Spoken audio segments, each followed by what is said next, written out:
السلام علیکم ورحمۃ اللہ وبرکاتہ۔ الحمد للہ وحدہ والصلاة والسلام علی من لا نبی بعدہ۔ معزز سامعین، دوستوں، نوجوانوں اور بزرگوں اور اسلامی خواتین،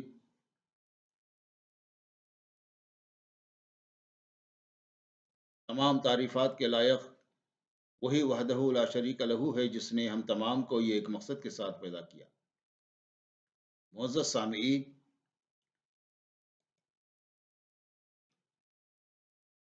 نکاح کے مسائل کی سیریز میں آج کا موضوع ہے انواع النکاح، نکاح کے اقسام۔ نکاح کی 4 قسمیں ہیں۔ ایک نکاح مسنون، 2 نکاح شغار، تیسرا نکاح حلالہ، چوتھا نکاح متع۔ نکاح مسنون، ولی کی سرپرستی میں عمر بھر رفاقت نبھانے کی نیت سے کیا گیا نکاح مسنون کہلاتا ہے، جو کہ جائز ہے۔ اپنے شوہر کے علاوہ دوسرے مردوں سے اختلاط کی تمام قسمیں حرام ہیں۔ عورت کے لیے بیک وقت ایک سے زائد مردوں سے نکاح کرنے کا طریقہ اسلام نے حرام قرار دیا ہے۔ ایک حدیث میں آتا ہے، رسول اکرم صلی اللہ علیہ وسلم نے فرمایا، عائشہ رضی اللہ عنہا سے روایت ہے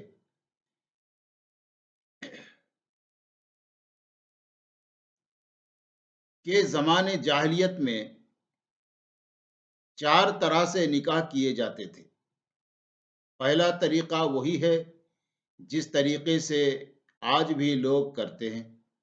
ایک مرد دوسرے مرد یعنی ولی کی طرف اس کی بیٹی یا رشتہ دار عورت کے لیے نکاح کا پیغام بھیجتا، وہ یعنی ولی مہر مقرر کرتا اور اپنی بیٹی یا اپنی رشتہ دار عورت سے نکاح کر دیتا۔ دوسرا طریقہ یہ تھا کہ عورت جب حیض سے پاک ہو جاتی تو شوہر اسے کہتا کہ فلاں خوبصورت، بہادر اور خاندانی مرد کو بلا کر اس سے زنا کروا۔ اس کے بعد جب تک حمل کا پتہ نہ چل جاتا، عورت کا شوہر اس سے الگ رہتا۔ حمل واضح ہونے کے بعد اگر شوہر چاہتا تو خود بھی اپنی بیوی سے ہم بستری کرتا۔ یہ اس لیے کیا جاتا کہ اعلیٰ خاندان کی خوبصورت اولاد پیدا ہو۔ اس نکاح کو نکاح استبضاء کہا جاتا ہے۔ تیسرا طریقہ یہ تھا کہ 10 کی تعداد سے کم آدمی مل کر ایک ہی عورت سے بدکاری کرتے۔ حمل کے بعد جب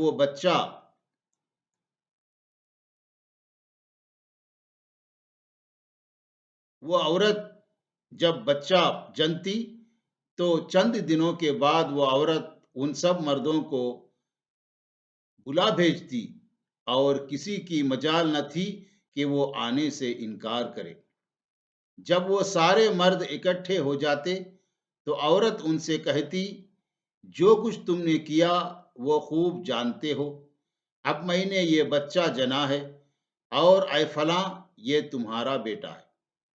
عورت جس کا چاہتی نام لے دیتی اور بچہ قانونی طور پر اسی مرد کا ہو جاتا جس کا عورت نام لیتی، اور مرد کے لیے مجال انکار نہ ہوتی، یعنی وہ انکار نہیں کر سکتا۔ نکاح کا چوتھا طریقہ یہ تھا کہ ایک عورت کے پاس بہت سے آدمی آ جاتے، یعنی آتے جاتے، ہر ایک اس سے بدکاری کرتا اور وہ عورت کسی کو منع نہ کرتی۔ یہ طوافین ہوتی جو علامت کے طور پر اپنے گھروں پر جھنڈے لگا دیتی، جو چاہتا ان کے پاس بدکاری کے لیے آتا جاتا۔ جب ایسی عورت حاملہ ہو جاتی اور بچہ جن لیتی تو سارے مرد جو اس کے ساتھ بدکاری کرتے رہے تھے، یعنی کس قیافہ شناس کو اس کے پاس بھیجتے، یعنی کسی قیافہ شناس کو اس کے پاس بھیجتے۔ اپنے علم قیافہ کی روح سے جس مرد کا اس بچے کا باپ بتاتا، بچہ اسی کا بیٹا قرار پاتا اور وہ مرد انکار نہ کر سکتا۔ جب محمد صلی اللہ علیہ وسلم دین اسلام لے کر آئے تو آپ صلی اللہ علیہ وسلم نے جاہلیت کے سارے نکاح حرام قرار دے دیے، صرف وہی نکاح باقی رکھا جو اب بھی رائج ہے۔ اسے بخاری نے روایت کیا ہے۔ معزز سامعین، نکاح الشغار،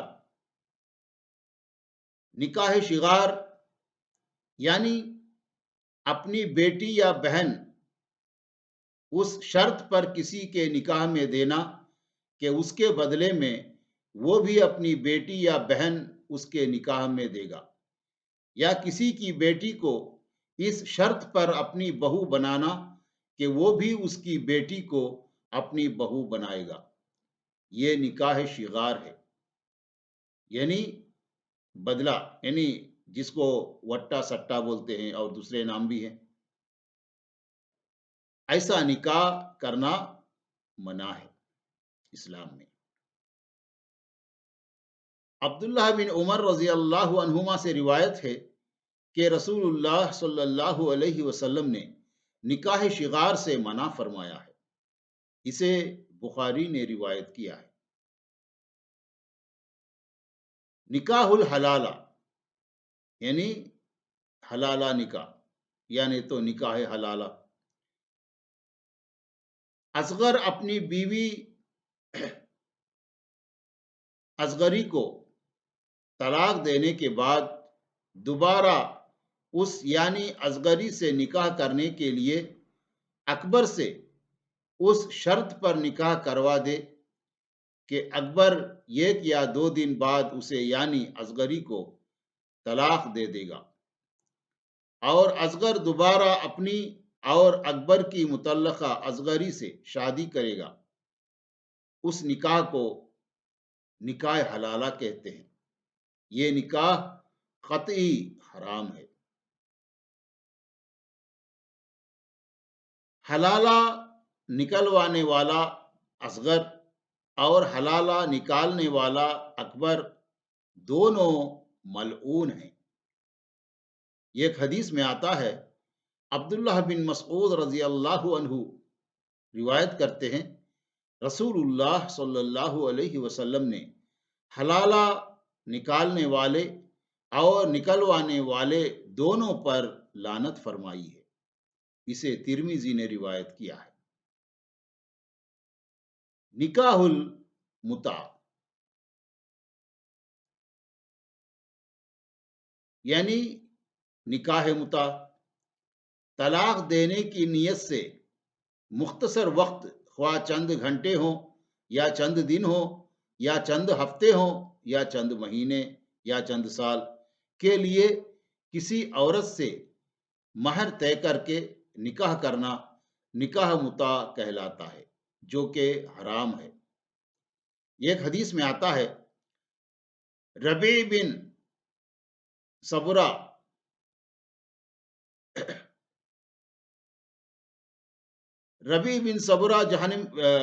جوہنی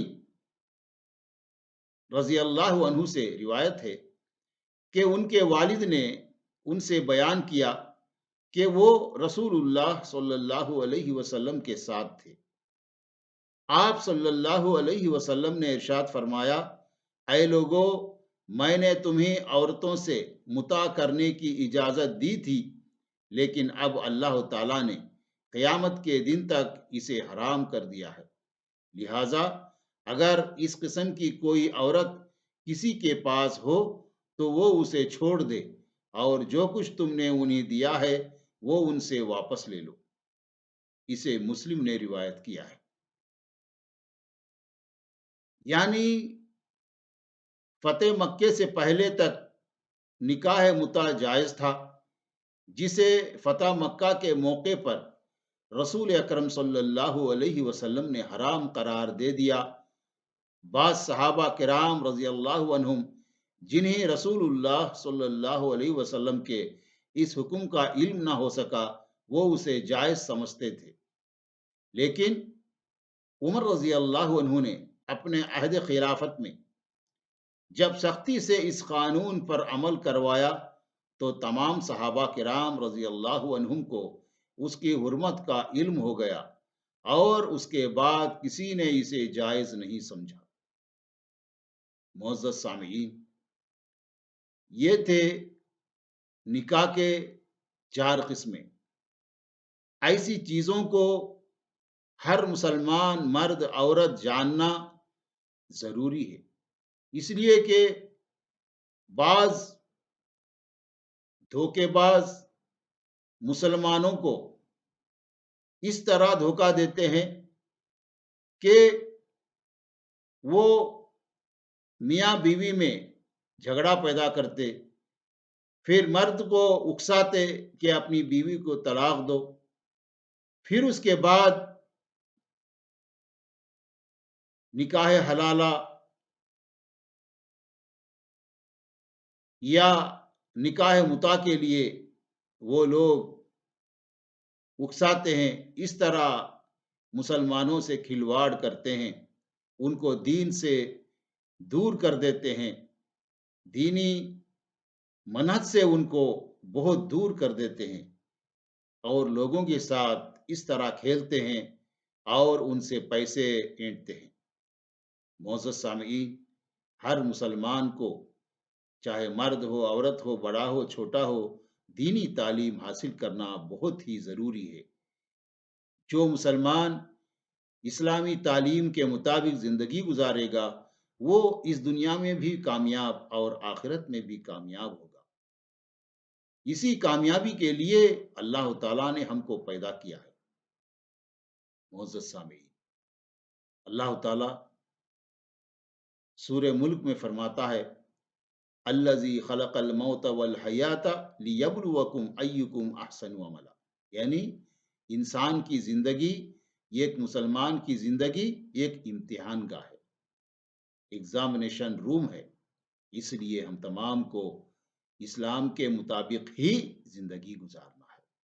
اسلام کو چھوڑ کر بھی لوگ زندگی گزار سکتے ہیں اپنی منمانی، لیکن اللہ تعالیٰ نے صاف کر دیا کہ وَمَن يَبْتَغِ غَيْرَ الْإِسْلَامِ دِينًا فَلَن يُقْبَلَ مِنْهُ، جو اسلام کو چھوڑ کر زندگی گزارے گا اس کے کوئی عمل، اس کا عمل قبول نہیں کیا جائے گا۔